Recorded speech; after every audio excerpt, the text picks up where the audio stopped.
Ok, pas de souci. Voilà, justement, on a parlé hein, d'équipes qui ont perdu.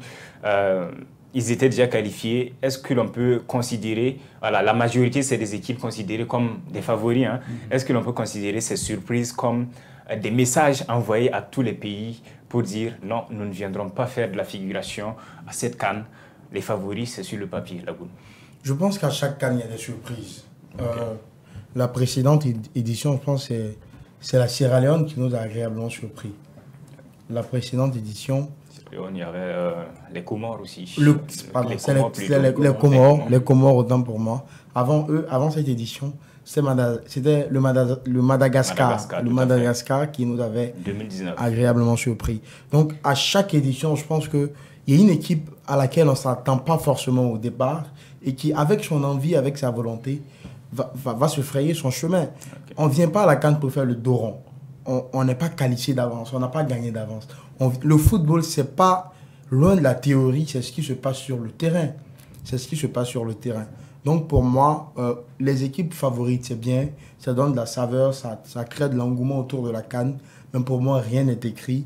Et tout ce qui devra rester dans l'histoire devra s'écrire sur le terrain.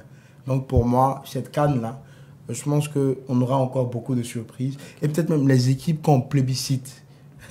Peut-être qu'elles nous décevront. Tout à fait. Peut-être qu'elles nous décevront. Il faut aussi qu'on sorte de ça parce que je pense que les plus belles compétitions, ce sont les compétitions où il y a beaucoup de surprises. Okay. Si on connaît déjà le vainqueur d'avance, il n'y a pas de raison de s'extasier devant un match. Il n'y a pas de raison. C'est les surprises qui créent l'émotion, qui créent la joie, la tristesse.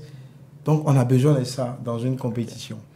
Ok, Nafango, est-ce que c'est un message que les pays qu'on ne met pas dans les favoris envoient à ceux qui se disent favoris pour leur dire que les favoris c'est sur le papier, il va falloir venir nous chercher à cette CAN?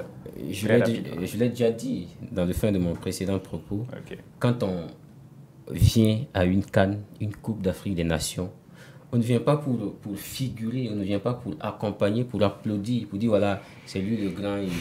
Moi, je viens tout le monde vient. On n'est pas des spectateurs, des supporters. Pour défendre des couleurs. Okay. Quand on vient pour défendre les couleurs de son pays. Ça, c'est le patriotisme. Tu peux pas, par exemple, les étalons ne vont pas nous qu'à partir, vous dire bon, nous on n'est pas favoris. Non, tu ne peux pas faire ça. Donc, c'est sur le terrain que les choses se passent. Tout à fait. C'est sur le terrain. Le football, c'est pas heureusement, c'est pas cette science exacte. Et c'est ça qui fait sa saveur. Donc, tous ces pays qui viennent ont envie de prouver quelque chose. Et on attend la CAN du côté de la Côte d'Ivoire. Okay. Il y aura sûrement des surprises. Ça ne manque jamais. Okay. Parce qu'il y a des gens qui viennent pour défendre des valeurs. Et c'est important. Ok, pas de souci. On est presque à la fin.